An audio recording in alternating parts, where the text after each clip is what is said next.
Episode की शुरुआत सुबह से होती है। सुबह के वक्त हिमानी क्लिफ के सामने सभी लोग आकर जमा हो जाते हैं। सभी गांव वाले वहां पर आए होते हैं क्योंकि आज उनके बच्चे जो हैं वो क्लिफ के ऊपर चढ़ने वाले हैं। यहीं पर 27 की मदर और उसके डैड को दिखाता है कि वो उसके लिए वहां पर एक मोटा कंबल लेकर मोटा जैकेट लेकर आए होते हैं, जिसके अंदर उसकी मॉम ने एक्स्ट्रा कॉटन डाला होता है। तो वो उसे कहते हैं कि ये स्पेशली तुम्हारे लिए ताकि तुम्हें वहां पर जाकर ठंड ना लगे। जबकि शीडैन का अंकल जो होता है गड्ढा खोद रहा होता है। शीडैन कहता है अंकल अब तुम्हें क्या हो गया, तुम यहाँ पर गड्ढा क्यों बना रहे हो। तो वो उसे कहता है कि बेटा अगर तुम ऊपर जाकर नीचे गिर जाते हो और नीचे गिरने के बाद तुम मर जाते हो तो फिर मैं यहाँ पर कम से कम तैयारी करके तो रखूँ ना, उसी वक्त तुम्हें उठाकर गड्ढे में डाल दूंगा और तुम्हें यहाँ पर दफना देंगे। तो शीडैन कहता है अंकल कहीं तुम्हारा दिमाग तो नहीं खराब हो गया, तुम यहाँ पर मेरे लिए कुछ अच्छा बोलो। और यहीं पर हमारे शीजियांग को दिखाता है कि वो साइड के ऊपर बैठा होता है और वहां पर बैठकर इंतजार कर रहा होता है कि 5-4 अभी तक यहाँ पर नहीं आया। वो सामने की तरफ देख रहा होता है कि शायद 5-4 वहां पर से आ जाए और इसी के साथ सामने से कोई आता हुआ दिखाई देता है। तो वो बहुत ज्यादा खुश हो जाता है और कहता है लगता है 5-4 आ गया। लेकिन वो ग्रैनी होती है यानी आंटी होती है। तो आंटी भागती वहां पर आती है और उसे कहती है कि ये बिल्कुल भी अच्छा नहीं है,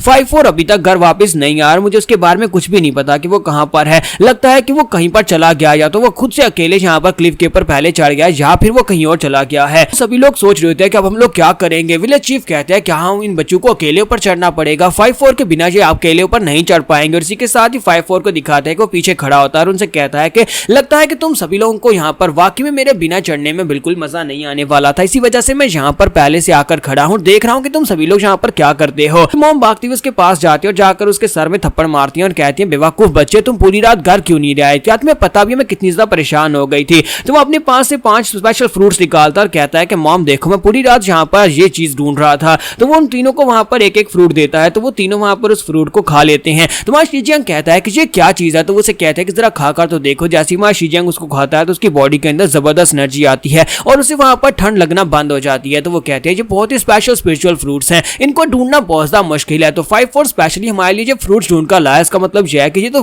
वाकई में यहाँ पर हमारे साथ जाने को तैयार है। शीजियांग उसे कहता है तो ब्रदर क्या तुम जाने के लिए तैयार हो। तो वो कहता है हाँ क्यों नहीं, तो फिर ठीक है चलो चलते हैं। और इसी के साथ ही वो सबसे पहले ऊपर जाता है। सबसे ऊपर जो है 5-4 रहने वाला है और उसे वहां पर नेल्स भी दिए जाते हैं ताकि वहां पर कील ठोंकता जाए और उसके साथ रस्सी उसके साथ बांधता जाए। और सभी लोग वहां पर नीचे उसकी तरफ देख रहे होते हैं। ऊपर जाने के बाद 5-4 उनसे कहता है कि तुम सभी लोग वहां पर किसका इंतजार कर रहे हो, क्या तुम्हें ऊपर नहीं चढ़ना या फिर तुम लोग यहीं पर रुकने वाले हो। और इसी के साथ ही हमारा शीजियांग, शीडैन और 27 वो सभी लोग अपने अपने हेलमेट्स पहन लेते हैं और साथ ही अपने ग्लव्स पहनकर कहते हैं चलो फिर हीवली क्लिफ के ऊपर चढ़ने का वक्त आ गया है। और इसी के साथ ही वो लोग ऊपर की तरफ चढ़ते जाते हैं। तो वो लोग तकरीबन आधे रास्ते पहुंच जाते हैं। अब वहां पर उनके लिए काफी ज्यादा आसान हो गया होता है क्योंकि सबसे आगे 5-4 होता है। वो वहां पर नेल्स को ठोंकता है और उसके साथ रस्सी बांध देता है, जिसकी वजह से पीछे वो सभी लोग बड़ी आसानी से ऊपर की तरफ चढ़ते आ रहे होते हैं और उनको वहां पर काफी ज्यादा मजा भी आ रहा होता है। साथ ही वो लोग गप्पे भी लगा रहे होते हैं। जबकि मां शीजियांग सोच रहा होता है कि हम लोग आधे रास्ते में पहुंच चुके हैं लेकिन अभी तक यहाँ पर हीवली क्लिफ के एंड का कोई नामो निशान दिखाई नहीं दे रहा।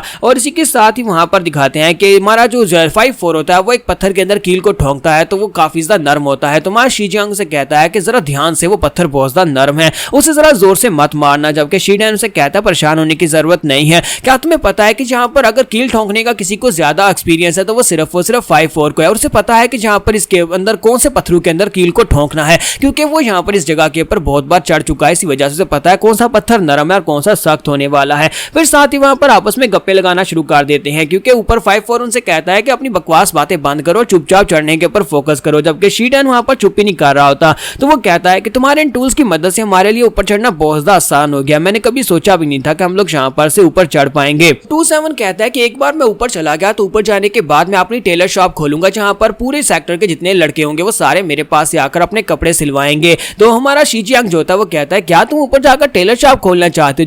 जबकि शीडैन हमारे शीजियांग से पूछता है कि ब्रदर शी तुम बताओ कि तुम वहां पर जाकर क्या करोगे। तो वो कहता है मैं तो सिर्फ जाकर मास्टर गोंग सनमो से मिलना चाहता हूं। तो शीडैन कहता है कि तुम लोगों के गोल्स तो बहुत ज्यादा बेकार है, तुम्हारा तो जीने का कोई मकसद ही नहीं है। मैं एक बार ऊपर चला जाऊं, ऊपर जाने के बाद मैं जोंग सेक्टर को जाकर उनके एग्जाम दूंगा और उसको ज्वाइन कर लूंगा। वो एक ऐसे सेक्टर की बात कर रहा था जहां पर सिर्फ फीमेल डिसाइपल्स होती हैं। तो वो कहता है कि वहां पर जाऊंगा और वहां पर जाकर जब मैं एक स्टूडेंट बन जाऊंगा वहां पर मैं 10 लड़कियों के साथ शादी करूंगा। तो ये बात सुनने के बाद वो लोग हंसना शुरू कर देते हैं और कहते हैं क्या तुम 10 लड़कियों को संभाल पाओगे। शीडैन कहता है हाँ मैं 10 लड़कियों को संभाल पाऊंगा, 10 नहीं बल्कि मैं 12 शादियां करूंगा और तुम सभी लोग देखना। और इसी के साथ ही बातें करते करते एक नेल वहां पर से खुल जाता है। शीडैन का लगाया हुआ एक नेल जब खुल जाता है तो शीडैन ऊपर से नीचे गिर जाता है। वो ऊपर से नीचे की तरफ गिर रहा होता है लेकिन क्योंकि वहां पर चारों के साथ रस्सी बंदी होती है इसी के साथ ही वहीं पर लटक जाता है और उसके लिए काफी मुश्किल हो रहा होता है। और यहीं पर दिखाते हैं कि वो सबसे ऊपर जो होता है 5-4 होता है। 5-4 के बाजू के साथ भी वहां पर रस्सी बंदी होती है। तो वो चिल्लाकर उसे कहते हैं कि हमारी मदद करो। तो वो कहता है अच्छा ठीक है तुम सभी लोग यहाँ पर पकड़ कर रखो,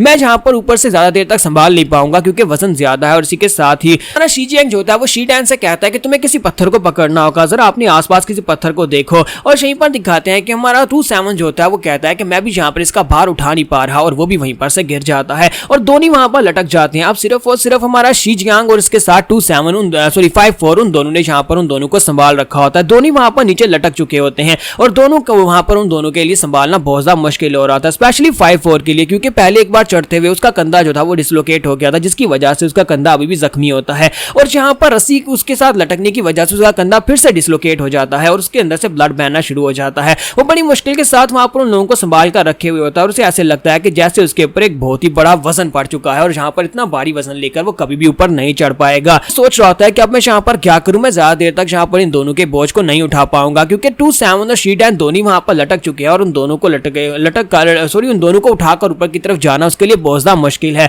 वो ऊपर की तरफ देखता है तो उसे क्लिफ का एंड दिखाई दे रहा होता है, तो वो वहां पर सोच रहा होता है कि मैं यहाँ पर ऊपर जा सकता हूँ। जबकि शी जियांग वहां पर नीचे उन दोनों की मदद करने की कोशिश कर रहा होता है। वहां पर उन दोनों से कहता है कि अपनी बैकअप रोप मुझे दो ताकि मैं तुम दोनों को अपनी तरफ खींच सकूं, और इसी के साथ ही वो अपनी बैकअप रोप जो होती है उसे देते हैं। तो हमारा शी जियांग उसकी रोप लेने के बाद उसे साइड के ऊपर एक पत्थर के ऊपर लगाने की कोशिश करता है। तो जब वो वहां पर झूल कर आगे बढ़ता है उसका हाथ नहीं पहुंच रहा होता। वो कहता है कि जो तो बहुत ज्यादा मुश्किल है, मेरा हाथ नहीं पहुंच पा रहा, काश मेरे हाथ थोड़े से लंबे होते। फिर साथ ही वो उन दोनों से कहता है कि तुम दोनों वहां पर एक ही जगह के पर स्टिल रहना, 5-4 ने अभी भी यहाँ पर हम दोनों को संभाला हुआ है, तुम दोनों को संभाला हुआ है और हम लोग यहाँ पर कर लेंगे, तुम्हें बिल्कुल भी घबराने की जरूरत नहीं है, क्योंकि अगर वो लोग इतनी दूर से यहाँ पर से गिरते हैं तो वो पक्का मरने वाले हैं। और इसी के साथ ही वो तीनों ही जो होते हैं ऊपर की तरफ देखते हैं 5-4 की तरफ। तो 5-4 ने अपना नाइफ निकाल दिया होता है, नाइफ निकाल कर वो रस्सी काटने वाला होता है। तो इसी के साथ शी जियांग चलाकर उसे कहता है कि ये तुम क्या कर रहे हो 5-4, प्लीज ऐसा मत करना। जबकि 27 भी चलाकर उसे कहता है कहीं तुम पागल तो नहीं होगे, तुम क्या कर रहे हो, तुम रस्सी को मत काटो। शी डैन 27 और सभी लोग उसे कह रहे थे कि प्लीज रस्सी को मत काटना, प्लीज रस्सी को मत काटना। लेकिन इसी के साथ ही 5-4 रस्सी को काट देता है। वो कहता है कि नहीं, मैं तुम्हारा बोझ नहीं उठा सकता और मुझे यहाँ पर ऊपर जाना है। और इसी के साथ ही वो रस्सी काट देता है, जिसके साथ ही रस्सी कटने के साथ ही वो खुद ऊपर चढ़ जाता है।